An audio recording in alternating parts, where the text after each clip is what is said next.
Hello student, स्वागत है आप सभी का एक बार फिर से डिफेंस एकेडमी के यूट्यूब क्लासेस में।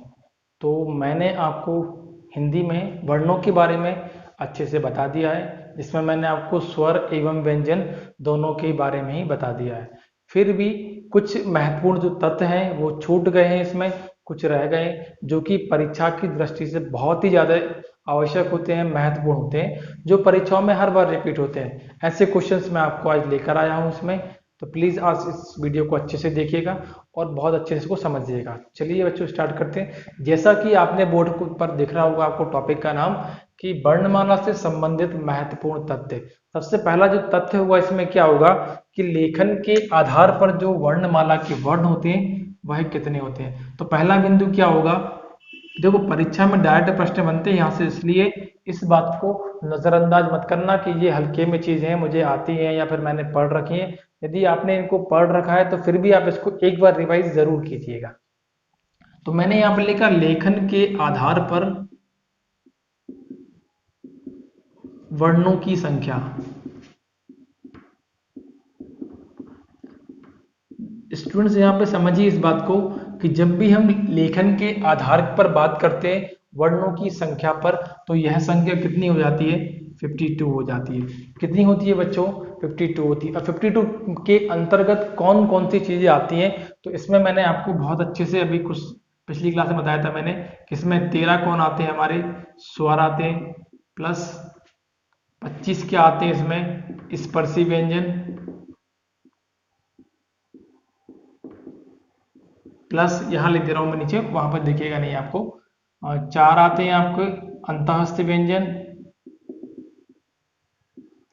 प्लस 4 आ जाएंगे ऊष्मीय व्यंजन, प्लस 4 संयुक्त व्यंजन, प्लस 2 आ जाएंगे आपके उच्छिप्त व्यंजन। तो ऐसे काउंट करेंगे आप तो टोटल कितने हो जाएंगे आपके, 52 हो जाएंगे। काउंट कर लेना आप। तो ये हो जाएंगे 4 4 8 12, 2 14, 5 4 9 10 11 12, ठीक है। ऐसे करके कितने हो जाएंगे, 52 हमारे टोटल क्या जाएंगे। परीक्षा में सीधा सा प्रश्न पूछते हैं वो कि लेखन के आधार पर वर्णों की संख्या कितनी होती है। तो हमें क्या याद रखना है, 52 याद रखना है। कैसे याद रखना है ये सब मैंने आपको अच्छे से बताया, ठीक है। तो दूसरा आपको इसमें याद रखना है, दूसरा जो मुख्य बिंदु है वह क्या है, उच्चारण के आधार पर। ये बहुत ही छोटी छोटी बातें हैं, पुस्तकों में नहीं मिलती है, कहीं भी अगर ये गलत लिखी होती है तो आप इसको अच्छे से पढ़ लीजिएगा। दूसरा लिखा है उच्चारण के आधार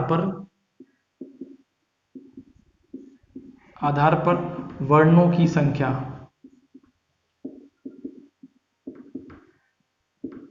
तो इस बात को मैं यहां बता देता हूं नीचे, वहां पे जगह का थोड़ा अभाव हो रहा है मेरे पास।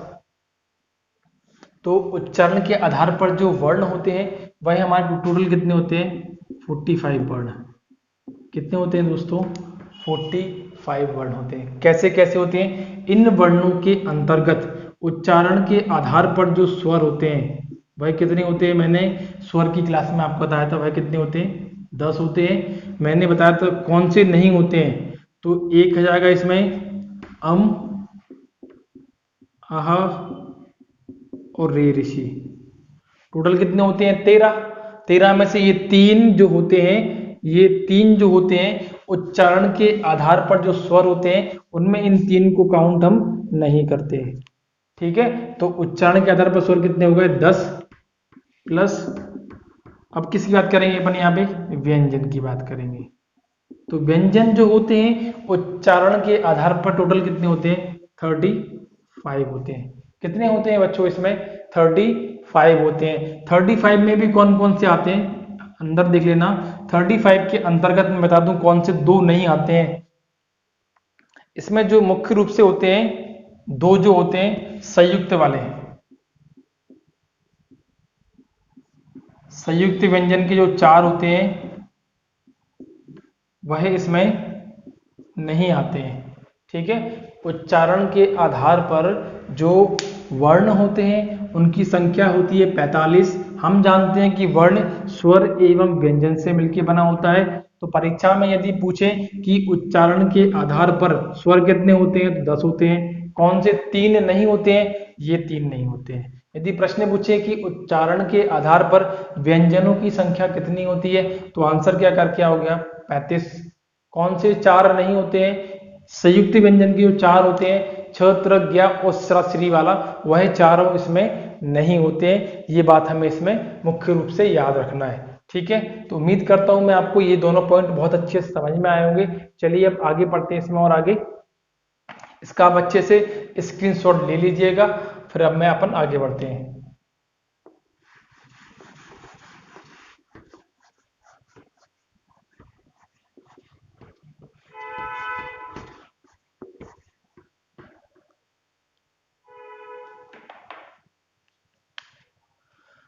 अगला जो बिंदु हुआ इसका तृतीय वाला,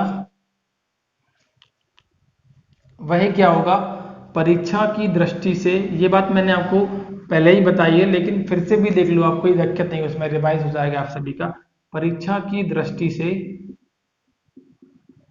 स्वरों की संख्या,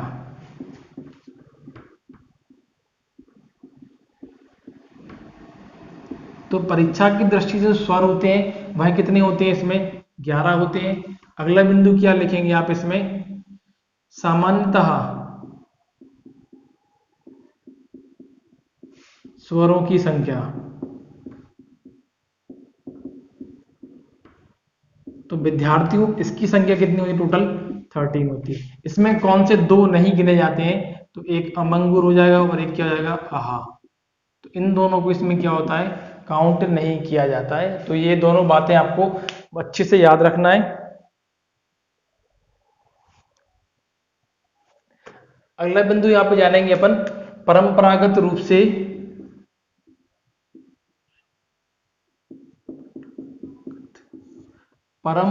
रूप से व्यंजनों की संख्या।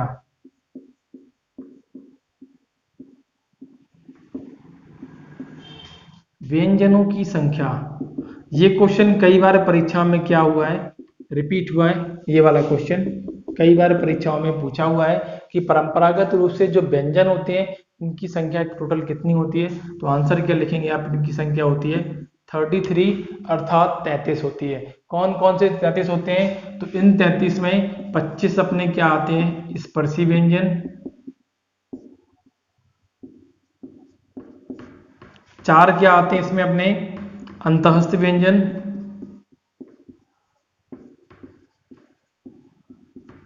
और 4 जो इसमें आएंगे वही क्या होंगे? अपने ऊष्मीय व्यंजन।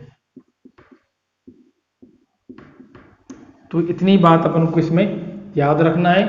वो ज्यादा डिटेल में पूछेगा तो अंदर पूछ लेगा कि 33 जो होते हैं कौन कौन से होते हैं, कौन कौन से नहीं होते हैं। इन 33 में कौन से 4 नहीं है?